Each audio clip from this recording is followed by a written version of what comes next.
Foto dulu. Nggak ada aku ya. Boleh, Bang Kevin, lihat bentar kemarin. Cek. Bang sebelah sini Bang. Ya, tengah-tengah lagi Bang, sorry. Bang Alex juga. Sip, oke. Bang Kevin, Bang Alex, gimana ini kedatangan ke Komnas? Gimana nih tadi agendanya? Oke, baik. Kedatangan kita hari ini ke Komnas HAM dengan tujuan kita melaporkan adanya dugaan kriminalisasi terhadap klien kita, dan juga kita mengaduan terhadap hak atas peradilan yang adil, fair trial terhadap status klien kita yang dilaporkan di Polsek Taman Sari atas dugaan tindak pidana penipuan dan penggelapan yang dilaporkan oleh saudari SK, yang mana terhadap laporan itu menurut hemat kami sebagai kuasa hukum, laporan tersebut tidak memenuhi unsur, dan juga laporan tersebut berdasarkan Undang-Undang Hak Asasi Manusia itu tidak sepantasnya perkara yang bersifatnya ranah perdata, ada utang piutang, itu masuk pada ranah pidana, sehingga kita datang ke Komnas HAM sebagai warga negara Indonesia yang baik, datang meminta kepada lembaga negara yang menjamin hak setiap warga negara, maka kita datang ke sini melakukan pengaduan, dan pengaduan kita sudah diterima. Ini laporannya, berkas aduannya ini sudah diterima dan dalam proses. Nah, setelah ini kita akan bersurat juga ke instansi-instansi lembaga terkait dari Kapolri, Irwasum, Karwasidi, Propam, Kadif Propam, Kapolres Jakarta Barat, Kabid Propam, Irwasda, Polda Metro, semua akan kami suratin setelah ini, termasuk ke Polsek kita akan surati bahwa kita minta bahwa sebagai kita sama-sama di sini mau mereformasi Polri, sehingga Polri dalam perkembangannya itu semakin dicintai oleh masyarakat, sehingga perkara-perkara yang sifatnya ranah perdata mohon ditelaah dengan baik. Jangan sampai kita bicara bahwa hukum pidana merupakan senjata terakhir dalam mencari keadilan, bukan sebagai cara untuk menakut-nakuti. Itu sudah gaya lama, itu gaya klasik dalam hukum pidana, itu bukan gaya yang saat ini. Sehingga kita datang ke Komnas HAM untuk menjamin hak klien kita, untuk kita luruskan bahwa perkara ini bukan perkara pidana. Sekian dari kami. Oke, Bang Kevin gimana nih akhirnya diterima oleh Komnas? Puji Tuhan sudah diterima dengan baik. Cuman mau sedikit yang saya tambahkan adalah dokter ini dari kemarin sama hari ini di sosial media dia bilang kalau KH meminta perdamaian datang ke Polres Bogor dan tidak datang. Faktanya yang meminta perdamaian adalah SK dari unit 4 yang mengirim untuk ketemu dan mediasi di sana. Dan sebagai warga negara yang baik, saya datang ke sana bersama kuasa hukum saya. Kita datang, menghadiri, dan dia tidak datang. Jadi kalau caranya seperti ini, sampai kapanpun saya akan menutup pintu perdamaian dan mediasi. Sudah cukup. Kenapa Bang? Karena di saking kecewanya? Iya, benar. Dan dia memutarbalikkan fakta.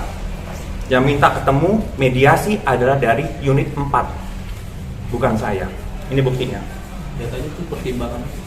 Rujukannya ada nih pertimbangannya. Ada permohonan dari kita. Ada. Baik. Tapi sebenarnya untuk berdamai sendiri, Bang Kevin ini keberatan atau tidak sebenarnya? Di sini kan saya korban. Dia yang melakukan. Ketika dia tahu dia salah, semua harus dari dia, bukan saya. Yang pasti laporan ini tidak ada dasar hukum. Kenapa bisa naik sidik? Itu menjatuhkan nama baik saya. Karir saya jadi rusak, jadi hancur semuanya. Gitu. Jadi kembali lagi ke dia, dan semuanya saya percayakan sama kuasa hukum saya untuk kedepannya proses hukum saya ikuti dengan baik. Makanya ketika kita diundang datang, kita semua datang ke sana. Kembali jelasin tadi yang tentang kriminalisasi dan pelanggaran hukum itu seperti apa maksudnya? Kenapa gimana? Kriminalisasi dan pelanggaran hukum. Ya. Ya, baik. Yang pertama, saya tidak ada memukul SK sama sekali. Gimana? Ya, gimana Komnas HAM atau Komnas HAM? Iya, yang tentang Komnas HAM di Boleh, Pak? undang-undang kriminalisasi dan pelanggaran hukum.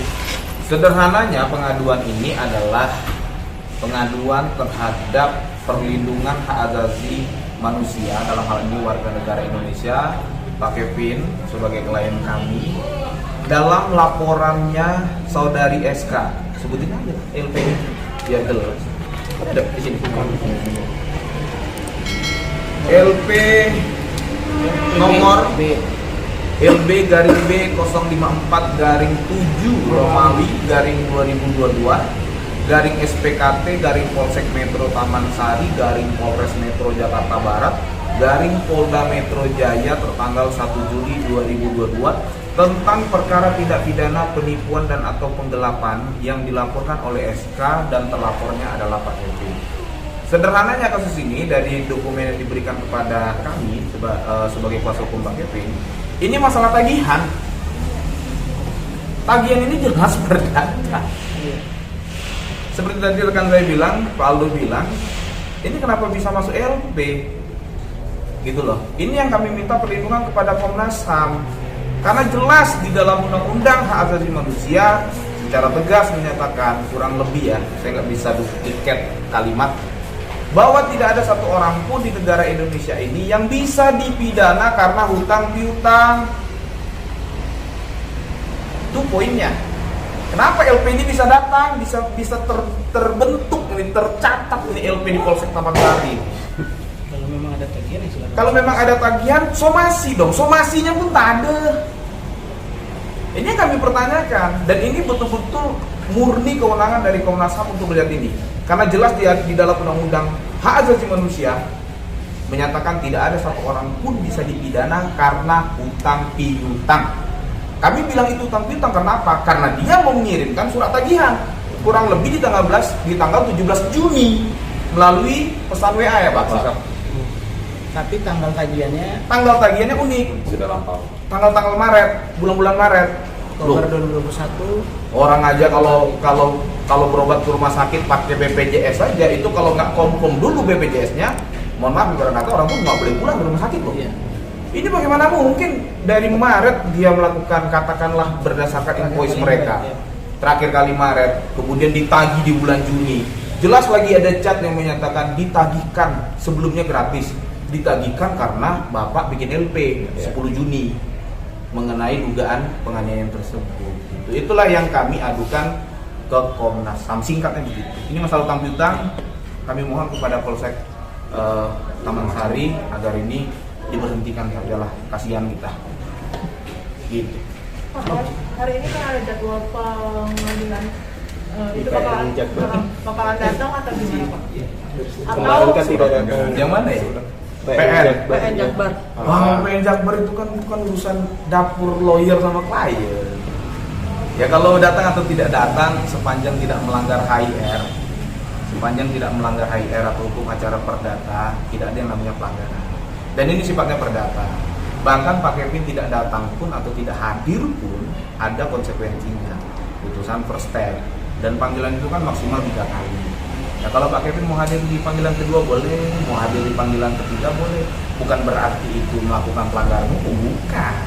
Tidak ada pelanggaran hukum dalam konteks perdata. Ketika dia tidak datang dalam proses sidang, maka hukum acaranya adalah dia first step. Oh ya, yang kedua, surat panggilan kedua untuk tanggal 18 ini untuk sidang kita belum dapat. Belum menerima. Tidak menerima sama sekali surat untuk panggilan hari ini ya? Ya, hari ini. Jadi bagaimana mau datang kalau suratnya aja nggak ada? Berarti kan kemarin juga ditunda karena kan katanya belum ada surat tuntutan itu. Sekarang juga masih belum. Kalau yang panggilan 1 kita udah dapat. Pak Alex sudah menerima itu, nggak ada masalah. Tapi untuk panggilan kedua tanggal 18 Oktober ini, untuk panggilan sidang kedua di PN Barat, ini hubungannya dengan prestasi ya? Iya. Iya, itu belum. Kalau tidak datang yang kemarin kenapa itu bang? Ketidakhadiran. Ya itu kan strategi pengacara masing-masing, dan itu tidak ada pelanggaran hukum di situ. Ya orang pengacara-pengacara yang paham IR harusnya nggak ada problem di situ. Dan itu bukan masalah. Ya, terkait yang ini bang kan kemarin Dr. Siska kan di LPSK dia disetujui oleh LPSK dan dia menang di situ. Enggak ada masalah. Saya sebagai pengacara melihat itu adalah sebagai hak dia sebagai warga negara. Kami pun sebagai profesional untuk menghargai itu. Kami menghargai itu. Dan itu hak beliau.